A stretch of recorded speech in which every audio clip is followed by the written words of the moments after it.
And welcome to part 2 of my tailgate build for my Grumman Olson step fan that I'm converting into a mobile guitar store and stage. So if you saw last week's video, you saw that I welded together the steel frame. It's all rigged up with some trailer legs on it. It's got a winch that brings it up and down. I've got some latches to hold it in place. But now I need to start making it function as something that I can actually use to walk on. And so that's what's going on in this installment of the video. And also, if you're not familiar, you're not following along, I have a whole vlog series about this truck and my plans and what I'm doing. Today we're building a stage floor out of some reclaimed oak that I got from my buddy Joe at Urban Miners here in Connecticut. It's some 100-year-old oak flooring that he had a bunch of small pieces left over from deconstructing a house, and he sold off a lot to a builder who used the big pieces, and the small pieces were just perfect for me.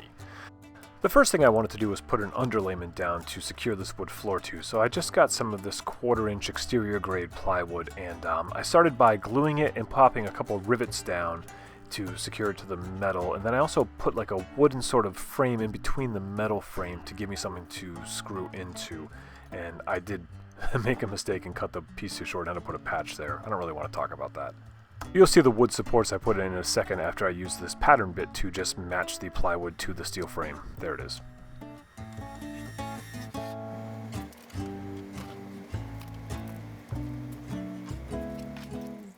Once the underlayment was down, I went to one of my buddy Joe's storage facilities and we picked out some of that oak flooring for the stage floor.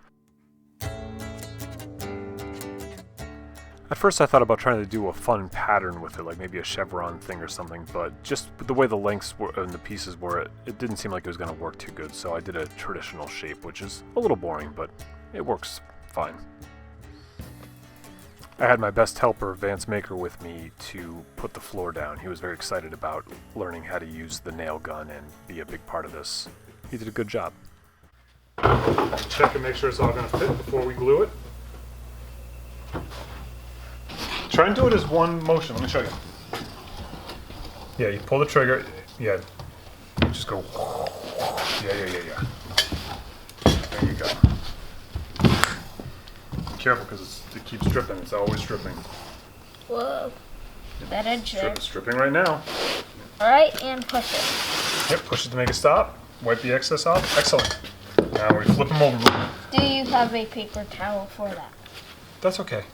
We'll get it later. So now, when you flip it over, you got to make sure it's in its spot before you put it down and push it. But watch this. Once I got it in its spot, I can go this way with it all day because that's going to help the glue settle. Go ahead and do the next one.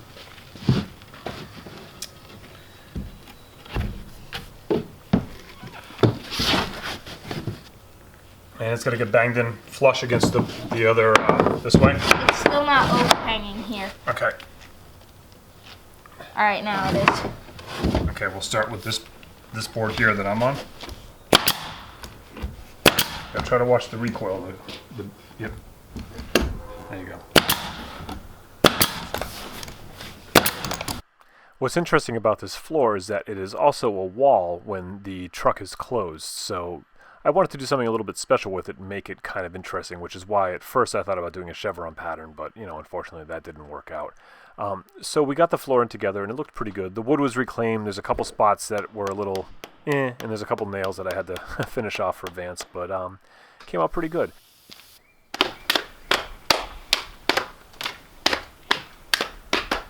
That's weird though, because you have to do like you want to do a photo? Wait, no.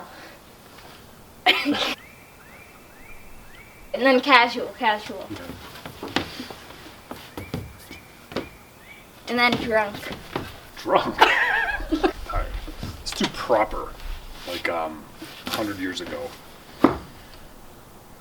Wait, I just had a good idea. Do like a hat tip. Yeah. Oh, that's right, it's a photo. Yeah. There are so many things that I want to do with my time, and I always feel like I'm behind the 8 ball and there's all this work to do, and Vance does a really good job of reminding me to just slow down and have fun every once in a while. So I use that same pattern bit to flush up all the wood to the metal, but I realized that I didn't like that because I didn't really think about the fact that I'd be able to see that little bit of plywood.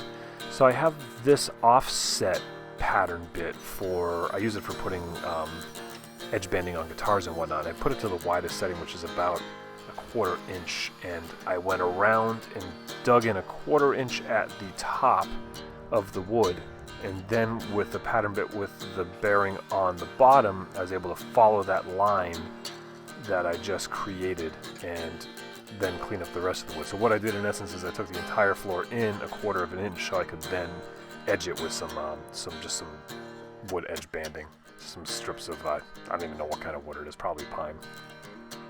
But I had planned on painting the edge anyway, so it didn't matter too much, and this just gave a better look. And yes, it was a little scary running a router that close to a piece of metal, especially when I was using the metal as a guide, but I didn't have any problems. Everything worked out well. Now, of course, the floor wasn't level when I put it back down. There's just no way anybody could be that lucky. So I used a hand plane to take down a few high spots, and I thought about renting a floor sander from my local box store. It would have been about $50 for 4 hours, plus I probably would have had to buy a piece of sandpaper or two for it. And I could have probably knocked this whole floor out that way in about 15 minutes, but I decided it was just a nice day, and I have this $20 belt sander. I figured I'd just give it a whirl that way first, see what would happen, and if I could get a decent flat surface. Then if not, I would put my tail between my legs and go rent the machine. But it was not that bad doing it with a belt sander. It probably took me, honestly, 2 hours of sanding to get it pretty flat. But that's not bad, you know? I saved myself $50 to $75 or whatever, and it probably only took twice as long as it would have. I mean, because I would have had to have driven to the store and gotten it and learned how to use it, so it might have even been faster this way. All the good stuff's coming up next, but first, a quick commercial break. This portion of my guitar truck series is sponsored by Total Boat. Total Boat's a great company right out of Rhode Island, right down the street from me. Super cool people, and they're very supportive of the maker community. While their products were originally designed and manufactured towards the boating industry, a lot of that translates to woodworking, and especially this truck in this case. I used their Thixo thickened epoxy adhesive because it's a super strong bond. It's watertight. I filled in a bunch of holes like where I had the drill for the winch and stuff. I used this Total Boat Halcyon Rugged Amber, which is a water-based product. And then they make stuff like this soap here, which is 100% biodegradable because boaters are concerned about their environment that they boat in. And that's another thing that attracts me to a lot of these products, is that they do have the environment in mind. I've been using this soap on everything, man. This is just good stuff. They even make rust primer. But you're like thinking, that's great, but where's my coupon code? Here it is. TB Tim Sway will save you 15% off anything you purchase at totalboat.com. That is TB Tim Sway. It probably says it on the screen here. Since this is going to also be a wall, I wanted to do something decorative on it, and I used my laser to cut some acrylic that I got for free from a local sign shop, and made some templates out of some MDF to do a little bit of lettering. My logo is going to be everywhere on the truck, so I wanted something a little different. I had gotten those plastic nails as a sample at a trade show once, and you need a special gun to shoot them, but if you do put them in your regular gun and you're willing to break a whole bunch for just quick little jobs like this, they will work. What's nice about the plastic nails is that you just sort of break the material off when you're done, and they're the same color as the wood, so you basically can't notice them. If you were to use metal nails, you'd either have little, cut off metal nails in there or little tiny holes, but these things just sort of disappear. And I just used my router with a pattern bit. I have a very small 1/4 inch pattern router bit to do shallow passes and make these letters disappear or appear, depending on how you look at it. Since this is a Total Boat sponsored video, I wanted to showcase some of their products, and I thought about doing an epoxy pour here, but instead I had this acrylic and I thought I could showcase their Thixo.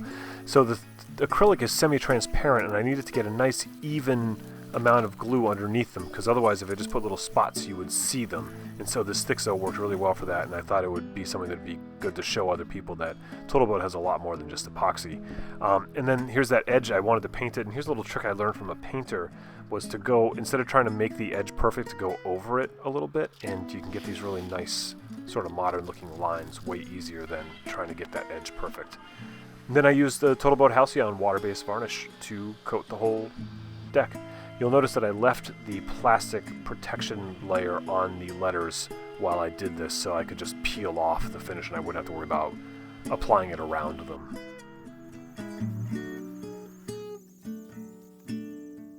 This Halcyon is by far my favorite water-based finish right now.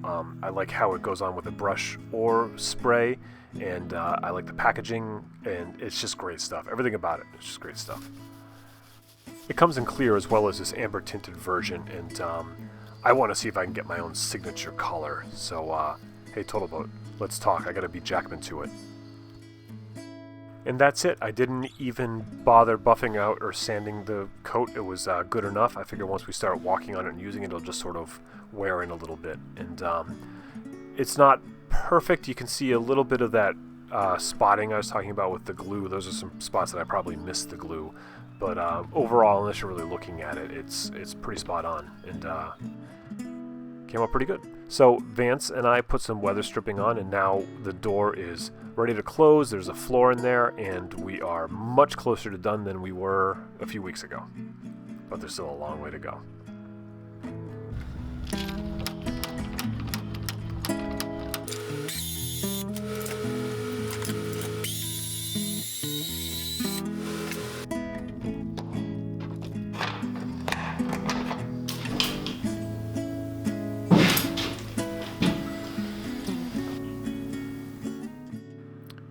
It took me a while to get this tailgate together to make the truck safe to drive, and so as soon as I had all those latches in, I had to take it out and try it in just an empty mall parking lot, and it was fun.